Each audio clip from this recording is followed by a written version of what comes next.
Camilla's hands were on her shoulders, forcing her toward the edge of the balcony. Not a stumble, not an accident. A deliberate walk toward open air. 5 stories up, no rail high enough to stop a child's fall. Charlotte begged, "Please stop." Twice. Small, clear, terrified. But Camilla kept walking, and the only reason she didn't go over that ledge was because a royal guard moved like a gunshot. No warning, no permission, no time to think. He just moved. Now, before we show you the exact moment his boots left the marble and the fallout that followed through every corridor of Windsor Castle, drop a comment telling us where in the world you're watching from. Tap like, hit subscribe, and make sure that bell icon's turned on, because what happened up there wasn't a misunderstanding, it was a line, and he crossed it to keep her alive. The balcony on the upper east wing of Windsor Castle was rarely used.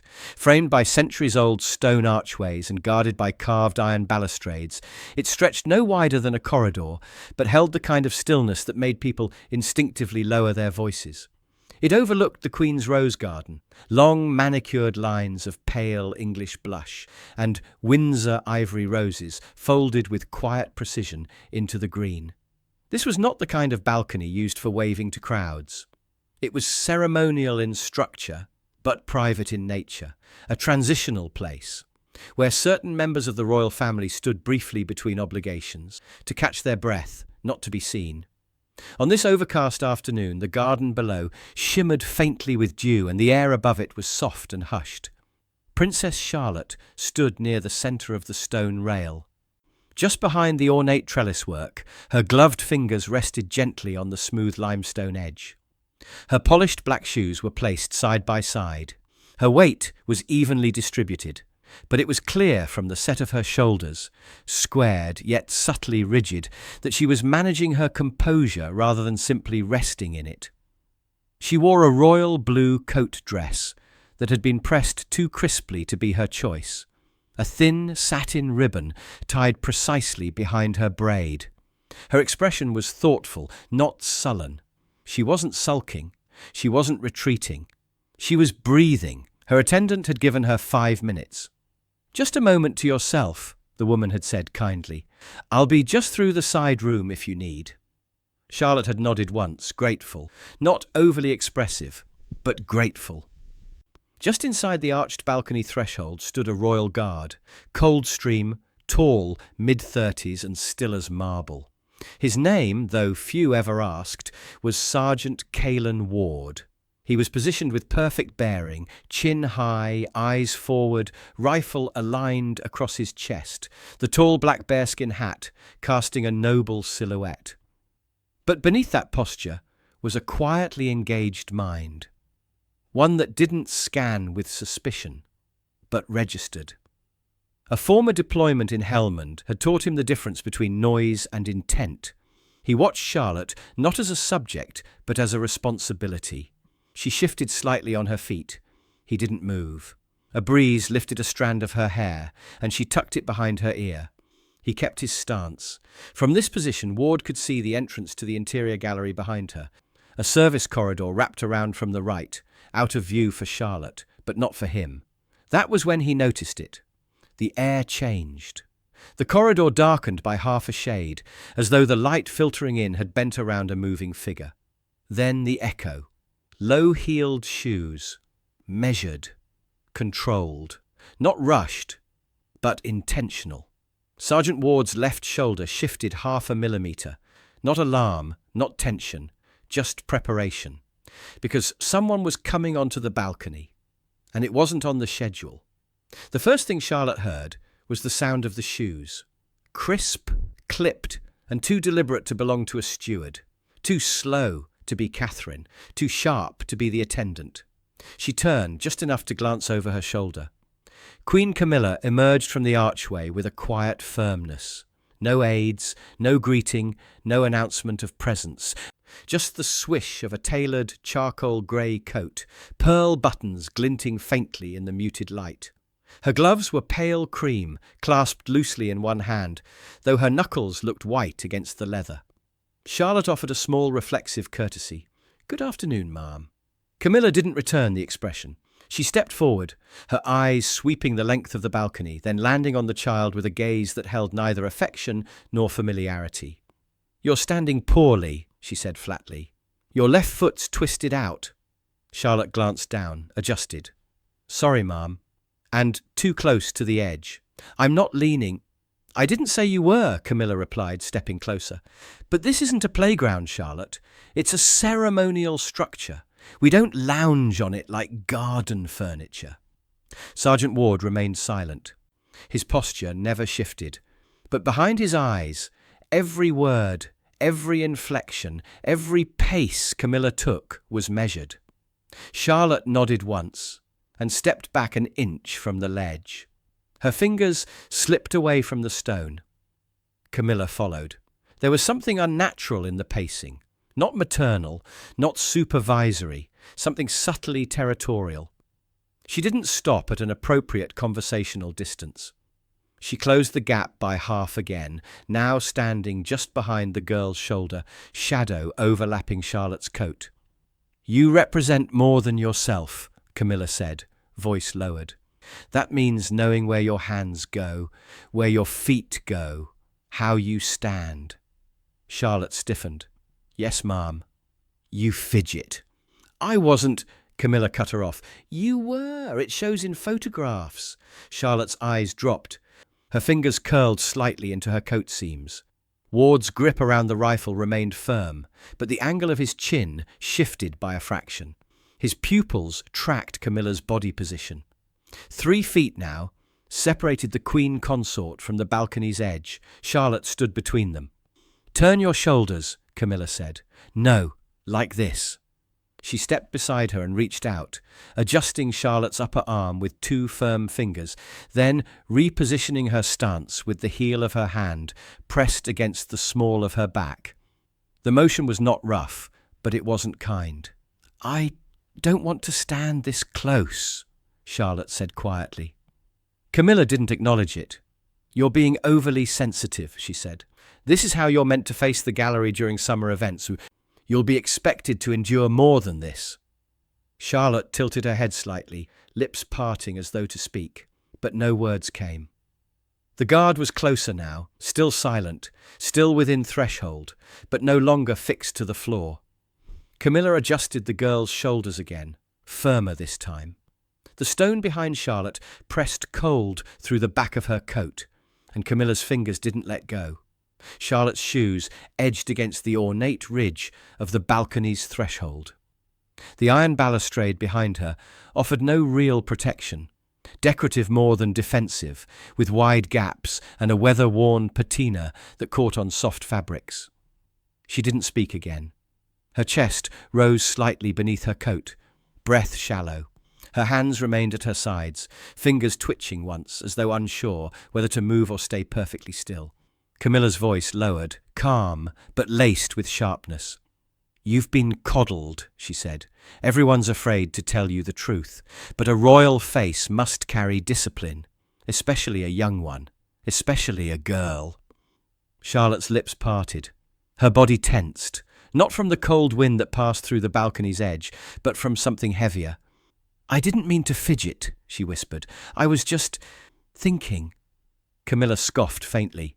"Thinking shows as confusion. Don't mistake silence for strength. You're not here to drift, you're here to project." She stepped behind Charlotte now, both hands briefly resting on the girl's shoulders. From any distance it might have looked almost affectionate. It wasn't. Charlotte flinched. A small involuntary recoil. The guard saw it. Sergeant Ward, now 3 strides closer, shifted his weight. Not lunging, not intervening, just transitioning. A subtle relocation, as if adjusting his visual angle for a better line of sight. Still silent, still composed, but watching with precision now. Charlotte tried to edge sideways, but Camilla's grip redirected her, a guiding nudge at first, then firmer. "I don't like standing this close," Charlotte said again, quieter now. "Please." Camilla didn't move. "You'll do worse on the palace terrace next month. If you can't manage your nerves now, you'll humiliate yourself then." The Queen Consort placed one hand firmly on Charlotte's upper arm. The other moved toward her side, adjusting the child's posture again, pushing gently but insistently. Charlotte's heel slipped half an inch backward. The ball of her foot caught the outer stone, and the space behind her narrowed to just a few inches of air. Sergeant Ward moved again, this time forward. He didn't speak, didn't draw attention, but his steps were deliberate now, crossing the threshold of ceremonial presence into silent readiness. Charlotte whispered again, "I don't feel safe." Camilla either didn't hear or ignored her. "I said stand straight," she hissed. Charlotte froze. Ward's hand dropped slightly from his rifle. His fingers opened, as though readying to discard the weapon if motion became necessary. Charlotte's knees stiffened. Her eyes flicked downward, a glance that betrayed instinct. Camilla's grip tightened. "You're embarrassing yourself." And then she pushed. Just a bit, but it was enough. Enough for Charlotte's heel to lose its perch. Enough for the iron edge to cut across the backs of her shoes. Enough for her torso to tip backward involuntarily. And enough for Sergeant Caelan Ward to move like a fuse had been lit. Charlotte's body pitched backward with the suddenness of lost footing. Not a fall yet, not a scream, but the unmistakable tilt of gravity stealing its first claim. Her arms flinched upward instinctively. A sharp breath caught in her throat. The iron railing offered no mercy, and in that split second, before anyone could even form a word, Sergeant Caelan Ward moved. Not stepped, not advanced. He bolted. His tall black bearskin hat brushed the stone arch as he crossed the threshold in a single explosive stride, ceremonial boots scraping hard against the limestone as his body dropped low and forward. His rifle was abandoned mid-motion, clattering against the wall as both arms shot out. Charlotte's back was already tipping. The sky beyond the balcony flashed pale and unreal. Ward's hands reached her torso just in time, one arm locking across her ribs, the other catching beneath her shoulder. He hauled her inward with every ounce of trained force he had in him, spinning his own body between hers and the edge. His shoulder struck the fluted column beside the archway with a sickening thud. Pain radiated through his upper arm, sharp and white-hot, but his grip held. Charlotte collided against his chest, breath knocked clean from both lungs, but pulled safely back from the drop by sheer momentum and muscle.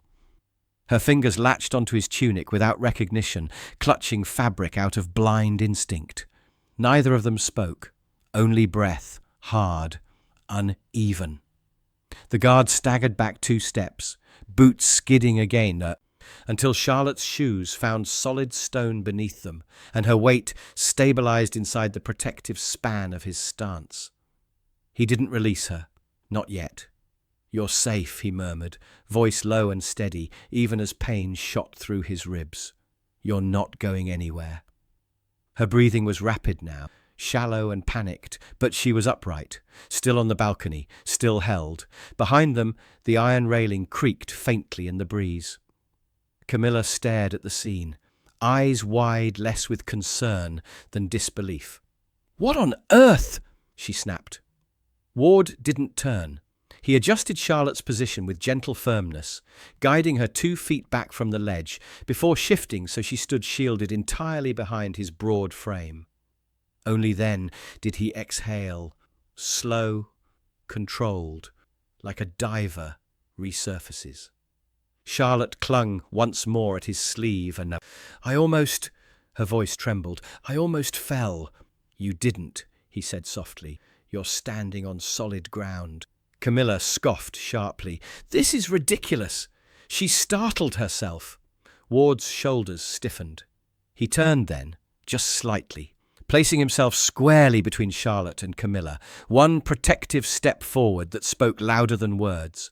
Behind him, Charlotte wiped her sleeve across her eyes, still clutching the edge of her coat. "You've taken this entirely out of proportion," Camilla continued. "No one pushed her."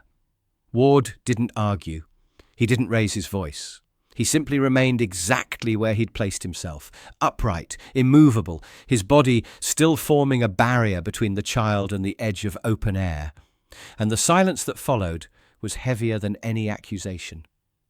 Because what had almost happened needed no declaration. It had been seen. Camilla didn't step forward. She didn't kneel, didn't touch Charlotte, didn't ask if she was all right.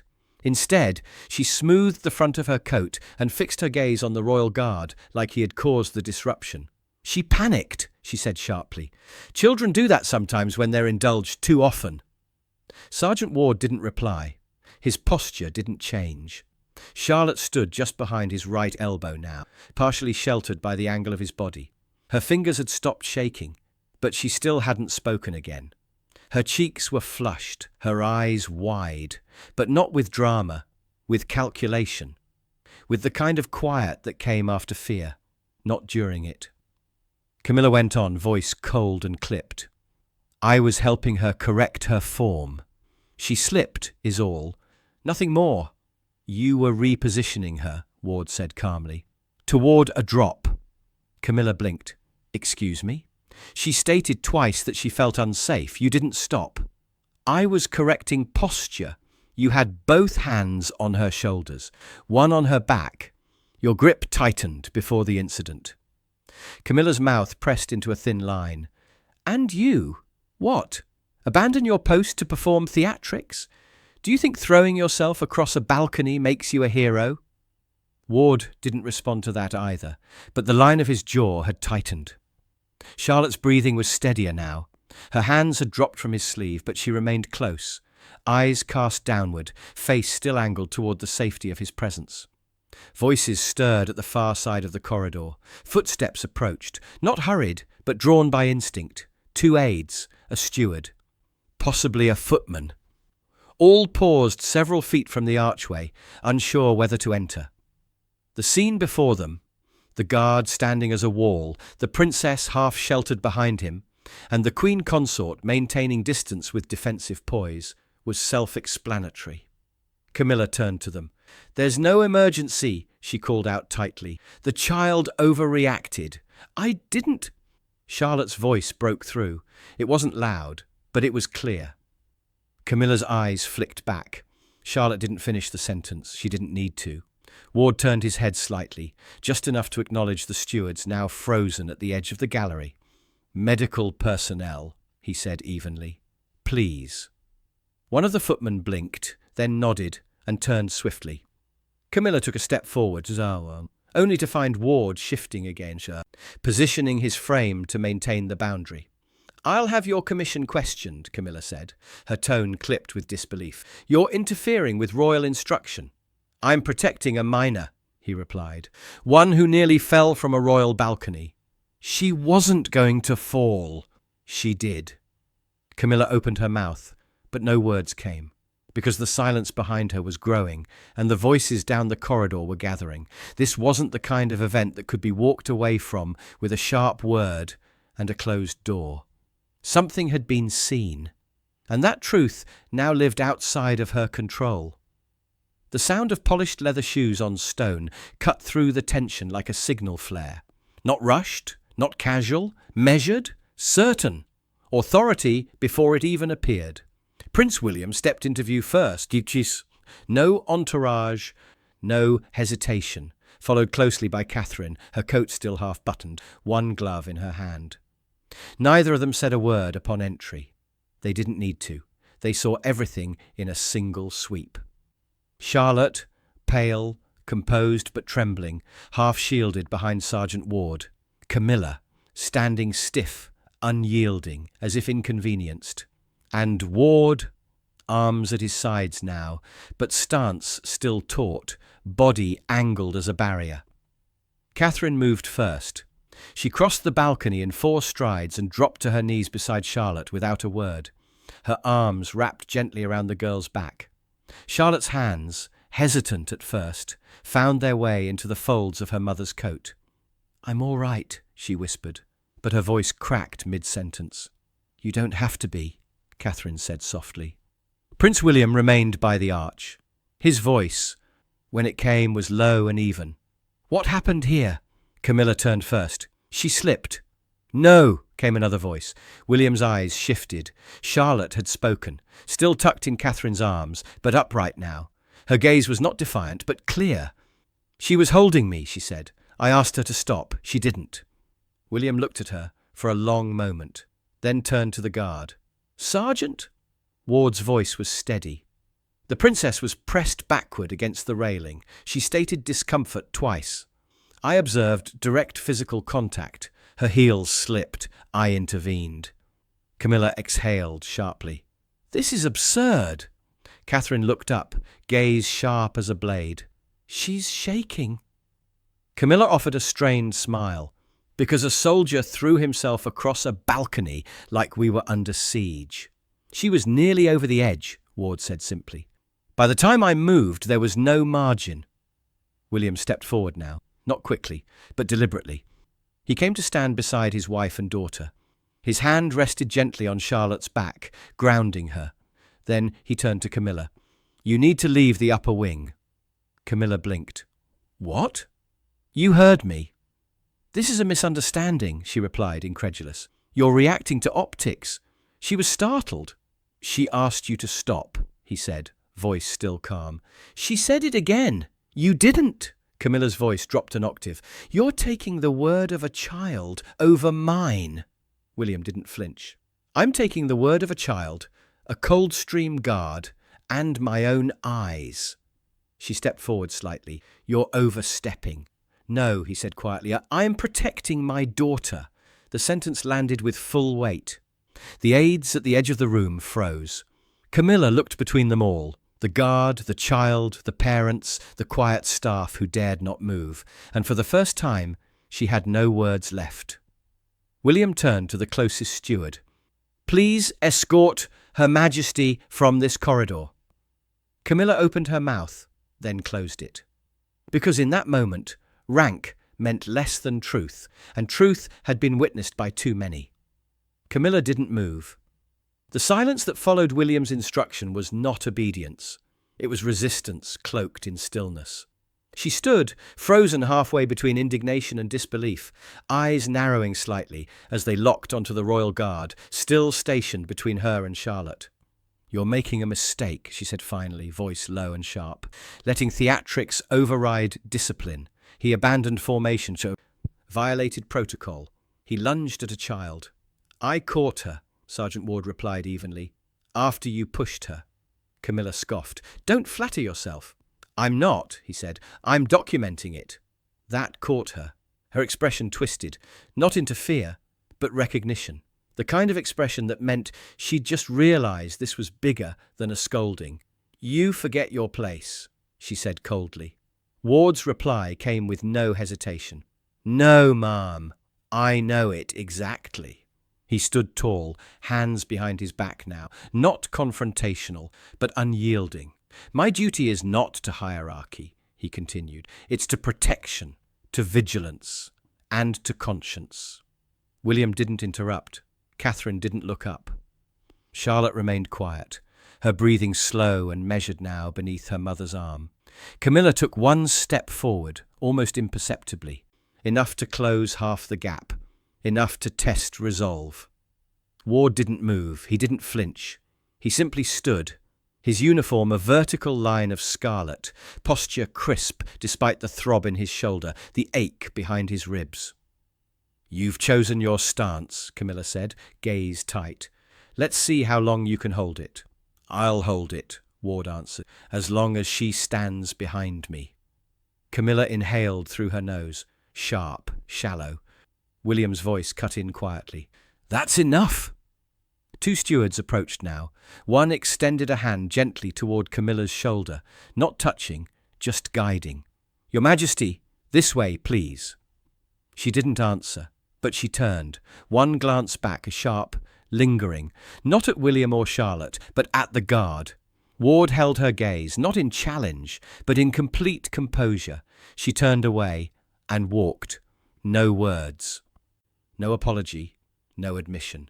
Only the sharp echo of her heels fading back down the gallery corridor, swallowed by the stone and silence. Ward did not relax. He did not shift. He remained exactly where he was, not to confront, but to shield. And as the light filtered in from the now empty balcony behind him, his shadow stretched forward across the floor like a drawn line. Because in palaces, some walls are made of marble, and others wear crimson wool. The corridor remained still long after Camilla's footsteps disappeared. No voices, no instructions, just the faint rustle of Catherine's coat as she adjusted herself to better shield Charlotte from the remaining breeze threading in from the balcony. Sergeant Caelan Ward had not resumed his original post. He remained where he was, just forward of the archway, one hand now resting against the inside of his thigh, the other pressed gently at the line of his belt. His jaw was set but not tense, his breathing measured. The pain in his right shoulder remained steady, radiating in controlled pulses down his side, but he gave it no attention. He was watching Charlotte, not analysing, not assessing, just watching. Catherine pulled back slightly, enough to look her daughter in the eye. "Sweetheart," she said softly, "do you want to sit? Or we can go. There's no rush." Charlotte shook her head once. "I want to stay a moment." William gave a subtle nod to one of the footmen nearby, who quietly stepped away, offering space. Catherine looked to the guard. "Would it be all right if we just stood here with you for a moment?" Ward gave the smallest bow of his head. "Of course, ma'am." Charlotte took a single step toward him. He knelt, slowly, with control, despite the stiffness in his side. He moved not like a soldier bowing to royalty, but like a man lowering himself to a child's level without patronizing her. Charlotte looked at him for a long moment. "You didn't even think," she said quietly. "You just moved." "I saw you losing balance," he said. "That was all I needed." "You got hurt?" He smiled slightly. "Not enough to matter." She hesitated, then stepped forward and, without ceremony, wrapped her arms around him. Not tight, not lingering, but real. He didn't embrace her back, not fully, just rested one hand lightly between her shoulder blades, still careful not to cross boundary or protocol. "Thank you," she said, voice muffled into the front of his uniform. His reply was calm, certain. "I'll always be posted where you need me." Catherine looked away, her expression unreadable for a moment. William didn't speak. But his eyes, when they met Ward's, conveyed something deeper than approval, something closer to respect. Charlotte pulled back, wiping her eyes once on the sleeve of her coat. "I'm all right now," she whispered. Ward nodded once. "Then I'll step back. But not far." She smiled. A small, fragile thing, and, for the first time since the balcony, she took a full, unhindered breath. The light had changed by the time they crossed paths again. Late afternoon sun stretched long across the stone floors of the East Gallery, glazing the portraits in soft amber and warming the silence between footsteps. Most of the castle had returned to rhythm, aides returning to duty, stewards smoothing out the day's disruptions, the hum of restoration cloaking what had nearly become disaster.